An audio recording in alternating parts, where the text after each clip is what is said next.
নমস্কাৰ ষ্টুডিঅ'ত মই ৰাজীৱ গগৈ এটা ডাঙৰ খবৰ নিৰ্বাচন খেলিব শৃংখল চলিহাই হয় আপুনি ঠিকই শুনিছে কোনোবাই কয় তেওঁক উশৃংখল কোনোবাই কয় তেওঁক বিশৃংখল কোনো ৰাজনৈতিক নেতা বিশেষকৈ এআইডিএফৰ বিধায়ক বা নেতাই তেওঁক তো গুণ্ডা বুলিও কয় কোনোবাই কয় তেওঁ হেনো বিজেপিৰ এজেন্ট হৈ উজনিত কাম কৰি আছে সেই শৃংখল চলিহা যাক জুনেই জি বুলি নামাতক লাগে তেওঁৰ নামটো হৈছে শৃংখল চলিহা হততে উদ্দাত্ত কণ্ঠৰে যিকোনো বিষয়ত তেওঁ ওলাই আহে আৰু শৃংখল চলিহাই নিৰ্বাচন খেলিব নেকি এই প্ৰশ্ন প্ৰায় উত্থাপন হয় বিভিন্ন মাধ্যমত হয় বিভিন্নজনে বিশেষকৈ সোশ্যাল মিডিয়াত বিভিন্নজনে প্ৰশ্ন কৰে যে শৃংখল চলিহাৰ এটা এজেন্ডা আছে তেওঁ হয়তো 26ত নিৰ্বাচন খেলিব আৰু বহুতে কয় তেওঁ বিজেপিৰ হৈ খেলিব কিন্তু শৃংখল চলিহাৰ নিৰ্বাচন খেলাৰ মন আছেনে আজি মাজুলীত এক বিশেষ কাৰ্যসূচীলৈ উপস্থিত হৈছিলগৈ এইগৰাকী যুৱনেতা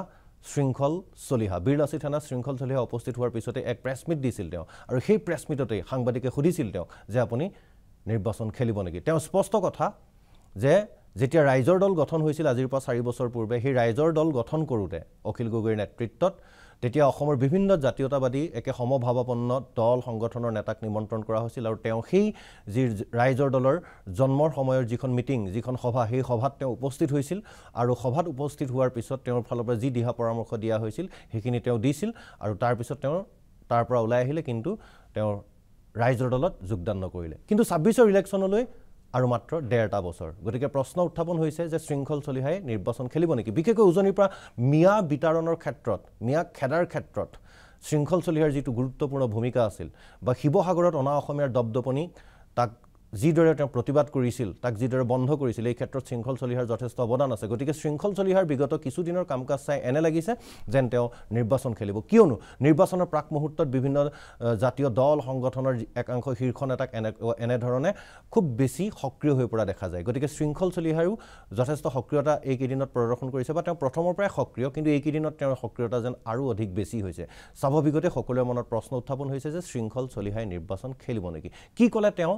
সেয়া আপোনালোকক জনাব বিচাৰিছো যেতিয়া দল গঠনৰ এটা প্ৰক্ৰিয়া চলিছিলে যেতিয়া এটা দল গঠন হৈছিলে অসম জাতীয় পৰিষদ তাৰ পিছত আমি ক'লো যে আৰু এটা ছাতিৰ প্ৰয়োজন আছে য'ত থাকিব পাৰে সকলো আঞ্চলিকতাবাদত বিশ্বাসী মানুহ সেই ছাতিটোৰ নাম হৈছিলে ৰাইজৰ দল আৰু ৰাইজৰ দল গঠন কৰাৰ সময়ত অসমৰ জনগণে আমাক কৈছিলে যে আপোনালোক প্ৰত্যক্ষ ৰাজনীতিত নাযাব আৰু সেই সময়ত আমি ৰাইজৰ দল গঠন প্ৰক্ৰিয়াটো যেতিয়া মৰাণত শেষ হৈছে আমি লগে লগে ৰাইজৰ দল গঠন কৰি আমি ওলাই আহিছোঁ ৰাইজৰ দলৰ পৰা পৰৱৰ্তী বিষয়বোৰ ইতিহাস কিন্তু কথাটো হৈছে যদি অসমৰ খিলঞ্জীয়া জনগণে কয় যে প্ৰত্যক্ষভাৱে ৰাজনৈতিক যুদ্ধ এখনৰ প্ৰয়োজনীয়তা আছে তেতিয়াহ'লে এইটো কথা নহয় যে ইলেকশ্যন আমিয়ে খেলিব লাগিব ভাল মানুহ আছে আমাৰ লগত যোগাযোগ কৰি আছে আঞ্চলিকতাবাদত বিশ্বাসী ভাল মানুহ আছে যদি এইটো হয় তো সময়ত গম পাব এতিয়া 2024 হৈছে সময় বহুত আছে আৰু এই বিষয়ে আমি অসমৰ খিলঞ্জীয়া জনগণৰ লগত কথা বতৰা পাতিম প্ৰয়োজনত